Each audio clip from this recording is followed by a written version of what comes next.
ʻkjuːbərt (ʻkjuːbərt) is an arcade video game developed and published by Gottlieb in 1982. It is a 2D action game with puzzle elements that uses isometric graphics to create a pseudo-3D effect, and serves as a precursor to the isometric platformer genre. The objective is to change the color of every cube in a pyramid by making the on-screen character hop on top of the cube while avoiding obstacles and enemies. Players use a joystick to control the character. The game was conceived by Warren Davis and Jeff Lee. Lee designed the title character, an original concept, which was then further developed and implemented by Davis. ʻkjuːbərt was developed under the project name Cubes, but was briefly named Snots and Boogers and !@!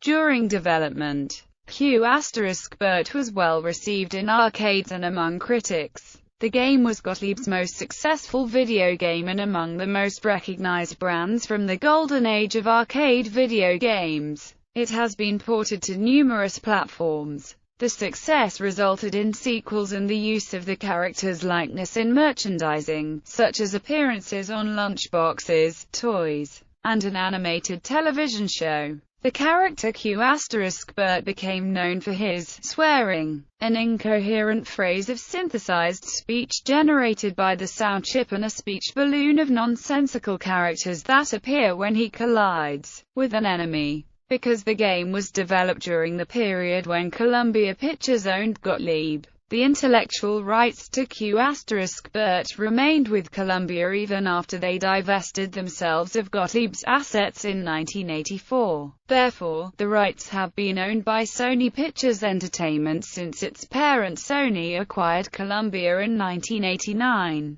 ʻkjuːbərt appeared in Disney's computer-animated film Wreck-It Ralph under license from Sony, and later appeared in Columbia's live-action film Pixels in 2015. Gameplay: ʻkjuːbərt is an action game with puzzle elements played from an axonometric third-person perspective to convey a three-dimensional look. The game is played using a single, diagonally mounted four-way joystick. The player controls ʻkjuːbərt, who starts each game at the top of a pyramid made of 28 cubes, and moves by hopping diagonally from cube to cube. Landing on a cube causes it to change color, and changing every cube to the target color allows the player to progress to the next stage. At the beginning, jumping on every cube once is enough to advance. In later stages, each cube must be hit twice to reach the target color. Other times, cubes change color every time ʻkjuːbərt lands on them, instead of remaining on the target color once they reach it. Both elements are then combined in subsequent stages. Jumping off the pyramid results in the character's death. The player is impeded by several enemies, introduced gradually to the game. Coily first appears as a purple egg that bounces to the bottom of the pyramid and then transforms into a snake that chases after ʻkjuːbərt. Again wrong way, two purple creatures that hop along the sides of the cubes in an asterisk manner. Starting at either the bottom left or bottom right corner, they keep moving toward the top right or top left side of the pyramid respectively, and fall off the pyramid when they reach the end. Slick and Sam, two green creatures that descend down the pyramid and revert cubes whose color has already been changed. A collision with purple enemies is fatal to the character, whereas the green enemies are removed from the board upon contact. Colored balls occasionally appear at the second row of cubes and bounce downward. Contact with a red ball is lethal to ʻkjuːbərt,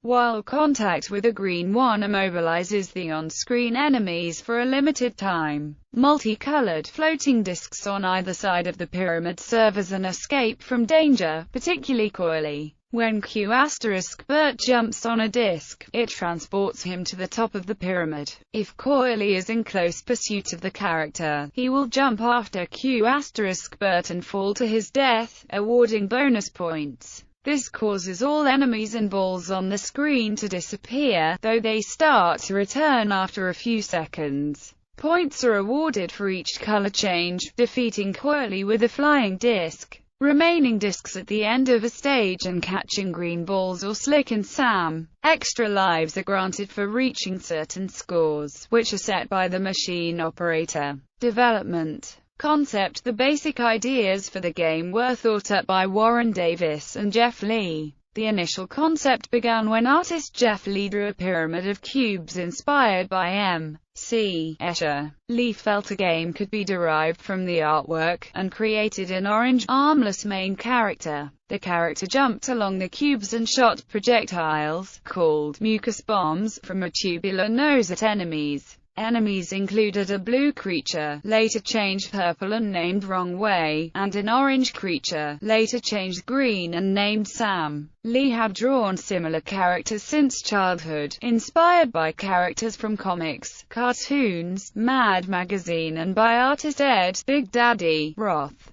ʻkjuːbərt design later included a speech balloon with a string of nonsensical characters at !@!, which Lee originally presented as joke. Implementation. Warren Davis, a programmer hired to work on the action game Protector, noticed Lee's ideas and asked if he could use them to practice programming randomness and gravity as game mechanic. Thus, he added balls that bounced from the pyramid's top to bottom. Because Davis was still learning how to program game mechanics, he wanted to keep the design simple. He also felt games with complex control schemes were frustrating and wanted something that could be played with one hand. To accomplish this, Davis removed the shooting and changed the objective to saving the protagonist from danger. As Davis worked on the game one night, Gottlieb's vice president of engineering, Ron Waxman, noticed him and suggested to change the color of the cubes after the game's character has landed on them. Davis implemented a unique control scheme. A four-way joystick was rotated 45 degrees to match the directions of ʻkjuːbərt jumping.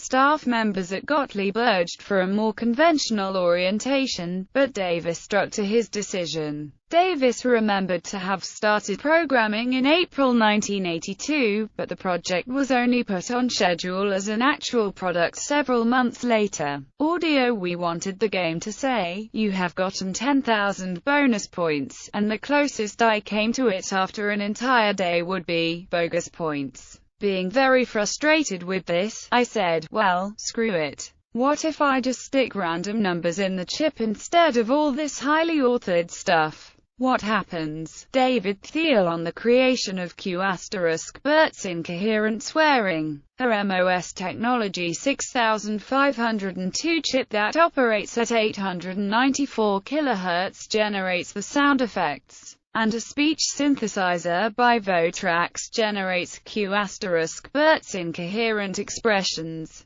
The audio system uses 128 B of random access memory and 4 kilobytes of erasable programmable read-only memory to store the sound data and code to implement it. Like other Gottlieb games, the sound system was thoroughly tested to ensure it would handle daily usage. In retrospect, audio engineer David Thiel commented that such testing minimized time available for creative designing. Thiel was tasked with using the synthesizer to produce English phrases for the game. However, he was unable to create coherent phrases and eventually chose to string together random phonemes instead. Thiel also felt the incoherent speech was a good fit for the !!!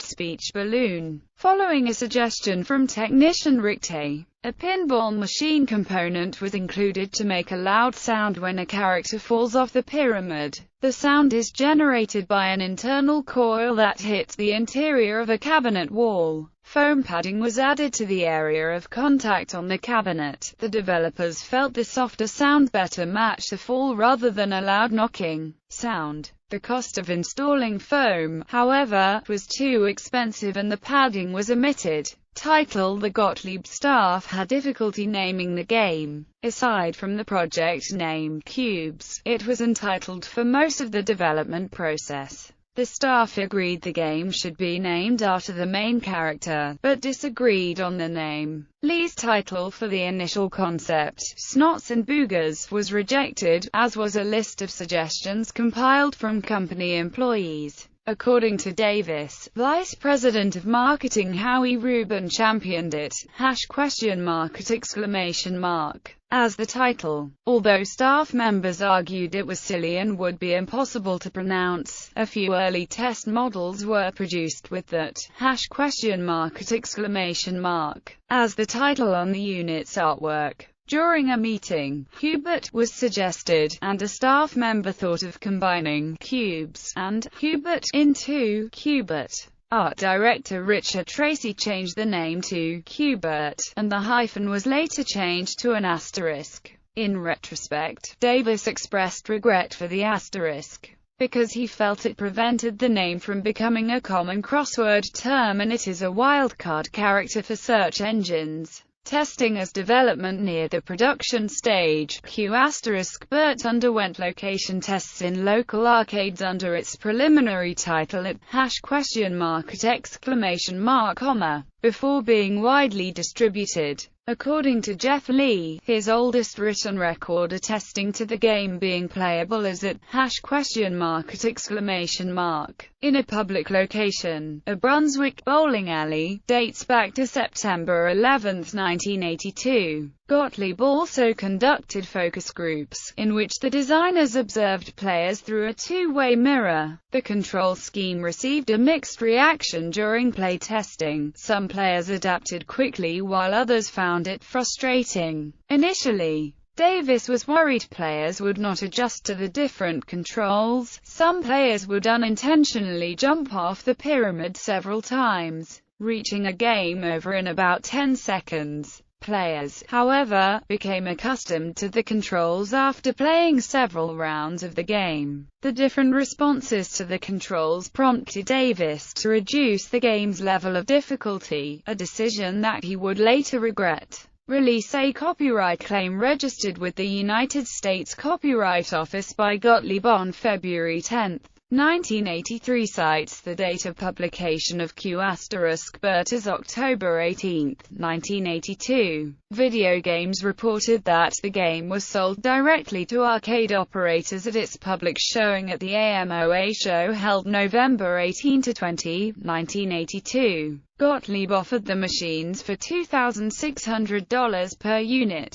ʻkjuːbərt is Gottlieb's fourth video game. Reception. ʻkjuːbərt was Gottlieb's only video game that gathered huge critical and commercial success, selling around 25,000 arcade cabinets. Cabaret and cocktail versions of the game were later produced. The machines have since become collector's items. The rarest of them are the cocktail versions. When the game was first introduced to a wider industry audience at the November 1982 AMOA show, it was immediately received favorably by the press. Video Games placed ʻkjuːbərt first in its list of top 10 hits, describing it as the most unusual and exciting game of the show, and stating that no operator dared to walk away without buying at least one. The Coin Slot reported, Gottlieb's game, ʻkjuːbərt, was one of the stars of the show, and predicted that the game should do very well. Contemporaneous reviews were equally enthusiastic, and focused on the uniqueness of the gameplay and audio-visual presentation.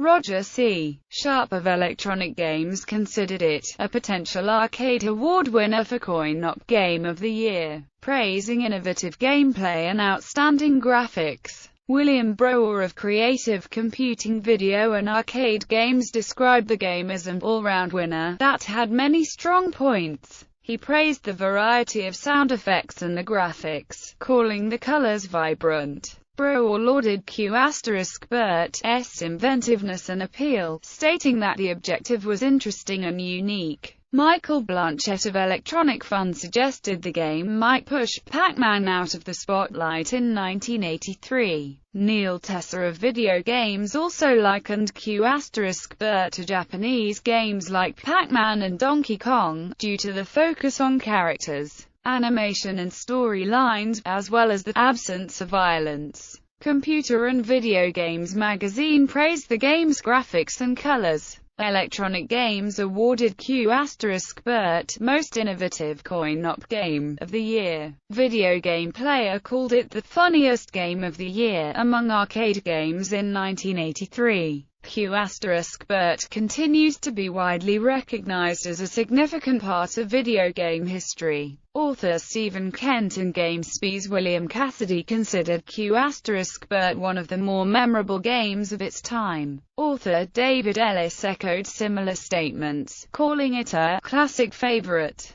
OneUp.com's Jeremy Parish and Kim Wilde of Retro Gamer magazine described the game as difficult yet addictive. Author John Sellers also called ʻkjuːbərt addictive, and praised the sound effects and three-dimensional appearance of the graphics. Cassidy called the game unique and challenging. He attributed the challenge in part to the control scheme. IGN's Jeremy Dunham felt the controls were poorly designed, describing them as unresponsive and a struggle. He nonetheless commented that the game was addictive despite the controls. The main character also received positive press coverage. Edge magazine attributed the success of the game to the title character. They stated that players could easily relate to ʻkjuːbərt, particularly because he swore. Computer and Video Games, however, considered the swearing a negative but still felt the character was appealing. Cassidy believed the game's appeal lay in the main character. He described ʻkjuːbərt as cute and having a personality that made him stand out in comparison to other popular video game characters. The authors of High Score refer to ʻkjuːbərt as ultra-endearing alien Hopmeister and the cutest game character of 1982. Ports. At the 1982 AMOA show, Parker Brothers secured the license to publish home conversions of the ʻkjuːbərt arcade game. Parker first published a port to the Atari 2600, and by the end of 1983, the company also advertised versions for Atari 5200 in television. ColecoVision, the Atari 8-bit computer family, Commodore VIC-20, Texas Instruments T99, 4A and Commodore 64. The release of the Commodore 64 version was noted to lag behind the others but appeared in 1984. Parker Brothers also translated the game into a standalone tabletop electronic game. It uses a VFD screen, and has since become a rare collector's item. ʻkjuːbərt was also published by Parker Brothers for the Philips Video Pack in Europe, by Sukuda Original for the Othello Multivision in Japan, and by Ultra Games for the NES in North America. The initial home port for the Atari 2600, the most widespread system at the time, was met with mixed reactions. Video Games warned that buyers of the Atari 2600 version may find themselves just a little disappointed. They criticized the lack of music, the removing of the characters again wrong way, and the system's troubles to handle the character sprites on screen at a steady performance. Later Mark Brownstein of the same magazine was more in favor of the game, but still cited the presence of fewer cubes in the game's pyramidal layout and pretty poor control as negatives. Will Richardson of Electronic Games noted a lack in audio-visual qualities and counterintuitive controls, but commended the gameplay, stating that the game comes much closer to its source of inspiration than a surface evaluation indicates. Randy Hacker of Electronic Fun with Computers and Games called it a sterling adaptation in 2008. However, IGN's Levi Buchanan rated it the fourth worst arcade port for the Atari 2600, mostly due to a lack of jumping animations for enemies, which instead pop up instantly on the adjacent cube, making it impossible to know which direction they travel before they land. Other home versions were well received for the most part, with some exceptions. Of the ColecoVision version, Electronic Fun with Computers and Games noted that ʻkjuːbərt aficionados will not be disappointed. Mark Brownstein of Video Games called it one of the best of the authorized versions. Warren Davis also considered the ColecoVision version the most accurate port of the arcade. Mark Brownstein judged the Atari 5200 version inferior to the ColecoVision, due to the imprecision of the Atari 5200 controller, but noted that it does tend to grow on you. Video Games determined the Intellivision version as the worst of the available ports, criticizing the system's controller for being inadequate for the game. Antic Magazine's David Duberman called the Atari 8-bit version one of the finest translations of an arcade game for the home computer format, and Arthur Lineberger of Creative Computing listed it as a runner-up for best arcade adaptation to the system, praising its faithful graphics, sound, movement and playability. Softline was more critical, criticizing the Atari version's controls and lack of swearing. The magazine concluded that the home computer game doesn't have the sense of style of the one in the arcades. The execution just isn't there. In 1984, the magazine's readers named the game the fifth worst Atari program of 1983. Computer Games called the C64 version an absolutely terrific translation that almost totally duplicates the arcade game, aside from its lack of synthesized speech. The standalone tabletop was awarded Standalone Game of the Year in Electronic Games. In 2003, a version for Java-based mobile phones was announced by Sony Pictures Mobile. Reviewers generally acknowledged it as a faithful port of the arcade original, but criticized the controls. Modojo's Robert Falcon stated that the diagonal controls take time to adapt to on a cell phone with traditional directions. Michael French of Pocket Gamer concluded, "You can't escape the fact it doesn't exactly fit on mobile. The graphics certainly do, and the spruced-up sound effects are timeless, but really, it's a little too perfect a conversion." Gamer criticized the gameplay as monotonous and the difficulty as frustrating. By contrast, Wireless Gaming Review called it one of the best of mobile's retro roundup.